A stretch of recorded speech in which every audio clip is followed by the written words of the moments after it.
Matt Loop here, Harry Edison behind the camera, ldtonline.ca. Now, if you're like me, you're grasping on to those last few days of summer, but there's an exciting theater season ahead, including C's production of Leo. I'm here with Shannon, the director of Leo. Now, can you tell me a little bit about the story?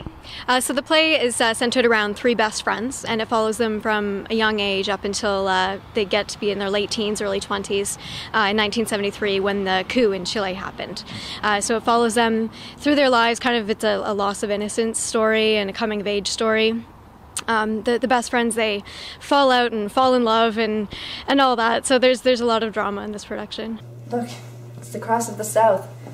It's bright tonight. Beautiful enough to make you believe in Jesus. Do you not believe in Jesus? I believe he was unjustly nailed to a cross. I don't believe in Jesus as God. But having a star-clustered cross in our sky to remind us of the cruelty of man, I believe in.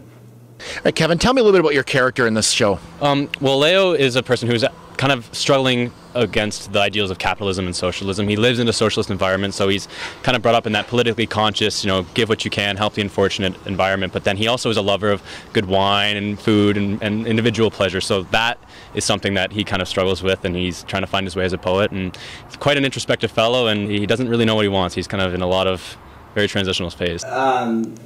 Leo. Yeah? Your turn. My father disappeared in the Bermuda Triangle. Okay. He went to fight in the revolution with Che. Guevara? But things got so bad he disappeared on a freighter.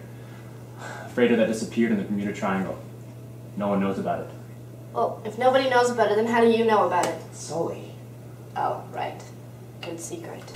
The injustice that goes on in that continent, in South America, and it's a story that not many people know about, like a coup d'etat. Before, I didn't even really know exactly what a coup d'etat was. When a democratic elected leader is basically forced out of office, and just what that means for a country and what that means to its people when it's taken away from you. Your country is literally hijacked from you, and you're in a space that's not familiar. And it's an injustice that isn't well known, and it's a war that's being waged against almost everyone because they don't know. And I think it's important that people listen and see, what's going on out there. And so history doesn't repeat itself. There's a stadium in Chile where they were torturing lots of the captors, the disappeared people, and there's an inscription written on the stadium now that says "Never again." And I think that this play is probably serving that purpose for sure, to try and let people know that this can't happen again. Mm-hmm.